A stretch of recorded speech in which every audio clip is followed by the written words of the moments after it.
So hello guys, मैं हूं प्रक्षेप गोसाई। आप देख रहे हैं life is awesome. So let's get started. Solar system, इसके बारे में आखिर कौन नहीं जानता है। सभी को पता होगा कि सोलर सिस्टम के सेंटर में सन है, बाकी प्लैनेट्स इसके अराउंड रिवॉल्व करते हैं। हमारी प्लैनेट अर्थ सोलर सिस्टम का एक पार्ट है और ये सोलर सिस्टम काफ़ी सारी मिस्ट्री से भरा हुआ है। तो आज हम लोग बात करने वाले हैं ऐसी टॉप 10 मिस्ट्रीज के बारे में जिनके बारे में आप प्रोबेबली नहीं जानते थे। Number 10, the non colliding asteroids.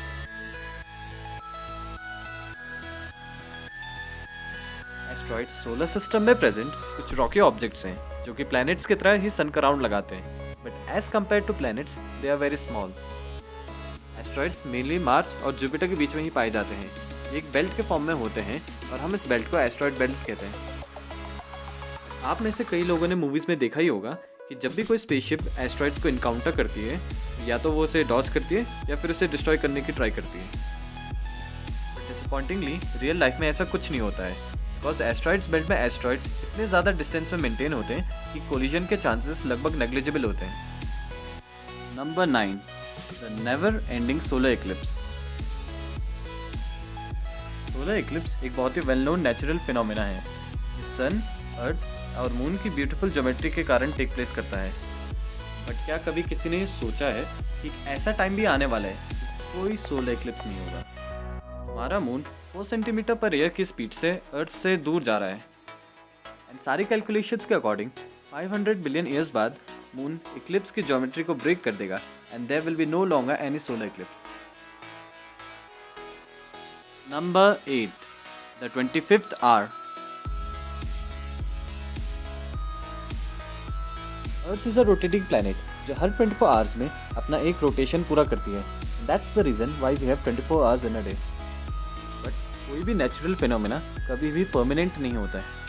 Scientists के अकॉर्डिंग अर्थ की रोटेशन 177 मीटर पर 100 ईयर्स की स्पीड से स्लो हो रही है, एंड अगर ऐसे ही चलता रहा तो अराउंड 140 मिलियन ईयर्स बाद डेज 25 आवर्स लॉन्ग होने शुरू हो जाएंगे। Number 7, the largest ocean.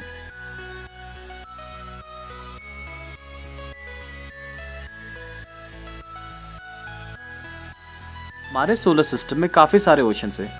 कुछ लावा के बने हुए हैं तो कुछ लिक्विफाइड गैस के। हमारे अर्थ में भी 4 ओशंस हैं और ये किसी और चीज़ से नहीं बल्कि वाटर से ही बने हुए हैं। सभी ओशंस में से पैसिफिक ओशन सबसे लार्जेस्ट ओशन है अर्थ का। बट क्या ये सोलर सिस्टम का भी सबसे लार्जेस्ट ओशन है? The answer is simply no. The largest ocean of the solar system is actually found on Jupiter. Solar system का ये सबसे largest ocean pure metallic liquid hydrogen से बना है। नॉट ओनली दिस, ये ओशन इतना deep है कि इसे पूरी अर्थ आराम से डूब सकती है। आखिर ये सोलर सिस्टम का लार्जेस्ट ओशन जो है। Number 6, the Martian origin. Mars पे कभी लाइफ एग्जिस्ट करती थी या शायद अभी भी करती है, ऐसा जनरली क्यों कहा जाता है? वेल, सहारा डेजर्ट में मार्स के कुछ सैंपल्स मिले हैं जो कि अर्थ का पार्ट है। ऐसे सैंपल्स अर्थ के काफ़ी और जगहों में भी मिल रखे हैं, एंड दिस एक्चुअली कन्फर्म्स कि अर्थ भी कभी मार्स की तरह हुआ करती थी। मार्स और अर्थ दोनों ही काफ़ी मैनर्स में सेम है, and this actually confirms that earth has a Martian origin. Number 5, Mars with hoops. Solar system में प्रेजेंट सारे gases planet Jupiter, Saturn, Uranus and Neptune, इन सभी में रिंग्स हैं। बट क्या मार्स जैसे प्लैनेट में रिंग्स होना पॉसिबल है? वेल, प्रेजेंटली तो नहीं, बट फ्यूचर में यस। मार्स के 2 मून्स हैं, फोबोस और डेमोस, जो कि मार्स के अराउंड रिवॉल्व करते हैं। बट ये स्लोली ग्रेविटेशनल प्रेशर से डिसइंटीग्रेट होकर डस्ट में चेंज हो रहे हैं, और ऐसे ही 1 बिलियन ईयर्स बाद ये फुल्ली डस्ट में कन्वर्ट हो जाएंगे। बट स्टिल मार्स की ग्रेविटी के कारण ये उसके अक्रॉस रिवॉल्व करते रहेंगे, और यही डस्ट की लेयर मार्स के अराउंड रिंग बनाएगी। Number 4, powerful shield Jupiter. Jupiter solar system का सबसे बड़ा प्लैनेट है, एंड इंडीड ये अर्थ की सबसे बड़ी शील्ड भी है कॉस्मिक ऑब्जेक्ट्स के खिलाफ। जुपिटर का मैग्नेटिक फील्ड काफ़ी पावरफुल है, और इसके हाई मास के कारण उसकी ग्रेविटेशनल फील्ड भी काफ़ी स्ट्रॉन्ग है। काफ़ी सारे एस्ट्रॉइड्स ऐसे भी हैं जो एस्ट्रॉइड बेल्ट को लीव करके अर्थ की तरफ बढ़ते हैं। जुपिटर इन्हें अर्थ की तरफ बढ़ने से रोकता है। नहीं, जुपिटर अपने मैग्नेटिक फील्ड के हेल्प से अर्थ की तरफ आते हुए कॉमेट्स को भी डिफ्लेक्ट कर देता है।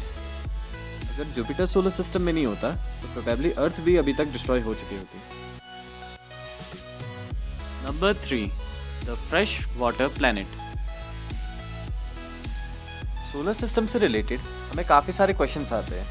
इनमें से एक ये भी है कि क्या सोलर सिस्टम में कहीं और वाटर है कि नहीं है। वेल, पास्ट डिस्कवरीज के अकॉर्डिंग सोलर सिस्टम में वाटर है, लेकिन वो किसी प्लैनेट पे नहीं है बल्कि एक ड्वार्फ प्लैनेट पे है। सीरियस एक ड्वार्फ प्लैनेट है जो कि एस्ट्रॉयड बेल्ट का सबसे बड़ा ऑब्जेक्ट है।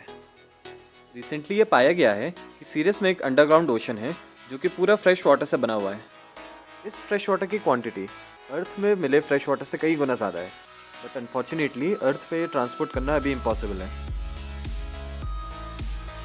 Number 2, are we surrounded by sun. Sun हमारे सोलर सिस्टम का सबसे बड़ा पार्ट है जो कि 99.8% सोलर सिस्टम का मास कंसिस्ट करता है। सन का मेन पार्ट हमें येलो स्पेयर की शेप में नोन है, बट सन एक्चुअली में इससे काफ़ी लार्ज है। सन का आउटर मोस्ट पार्ट उसका एटमॉस्फेयर है जो कि ऑलमोस्ट पूरा सोलर सिस्टम कवर करता है। ऑफ कोर्स ये एटमॉस्फेयर किसी एयर का नहीं बल्कि सोलर रेडिएशंस का बना हुआ है। एंड इंडीड जो अरोरा बोरियालिस बनते हैं वो इसी रीजन से बनते हैं। सन के रेडिएशंस अर्थ के मैग्नेटिक फील्ड से कोलाइड करते हैं और पोल्स में हमें अरोरा बोरियालिस ऑब्जर्व होते हैं। These are some honorable mentions. अर्थ के अलावा सोलर सिस्टम में कई प्लैनेट्स ऐसे हैं जहां वॉल्केनोज हैं। इनमें से एक प्लूटो भी है, बट सरप्राइजिंगली प्लूटो में जो वॉल्केनोज हैं वो आइस शूट करते हैं इंस्टेड ऑफ लावा। ये सभी को पता होगा कि स्पेस में कोई एयर नहीं है, स्पेस फुल्ली साउंड प्रूफ है। वेल, अगर ऐसा नहीं होता तो हम लोग सन को भी हेयर कर सकते थे 110 डेसिबल के साउंड से। ये सन की बर्निंग साउंड थी और ऑलमोस्ट एक प्लेन के साउंड के इक्वल होती। कोल्ड विल्डिंग एक नेचुरल फिनोमेना है जो सिर्फ आउटर स्पेस में टेक प्लेस करती है। अगर दो सेम मेटल के पीसेस को स्पेस में टच किया जाए तो परमानेंटली एक दूसरे से वील्ड हो जाते हैं। इसी को हम लोग कोल्ड विल्डिंग कहते हैं। Number 1, the unknown planet. काफ़ी लोगों के अकॉर्डिंग हमारा सोलर सिस्टम बस प्लूटो तक ही लिमिटेड है, बट ऐसा नहीं है। कुछ ऑब्जेक्ट्स जो नेपट्यून के बियॉन्ड पाए जाते हैं उन्हें एक्स्ट्रा ट्रांस नेपट्यून ऑब्जेक्ट्स कहा जाता है। ये भी सन का राउंड लगाते हैं सभी प्लैनेट्स की तरह, बट इनके मूविंग पैटर्न्स काफ़ी ज़्यादा अजीब हैं और इन्हें एक्सप्लेन करने का कोई तरीका नहीं है। एक हाइपोथेसिस के अकॉर्डिंग ये सब एक अननोन प्लैनेट के अराउंड रिवॉल्व करते हैं जिसे हम लोग प्लैनेट 9 कहते हैं। प्लैनेट 9 एग्जिस्ट करता है कि नहीं करता है इसका अभी कोई रियल प्रूफ नहीं है। इन ऑब्जेक्ट्स का ऐसा अजीब मूवमेंट किसी ग्रेविटी के कारण ही होता है, और ये ग्रेविटी या तो ब्लैक होल से या किसी प्लैनेट से ही पॉसिबल है। And planet 9 is probably the best explanation we have. अगर आप चाहते हैं कि मैं प्लैनेट 9 के एक डिटेल वीडियो बनाऊं तो प्लीज़ कमेंट करके ज़रूर बताइए। सो थैंक्स फॉर वॉचिंग, और अगर आपको पसंद आया then please like, share and subscribe.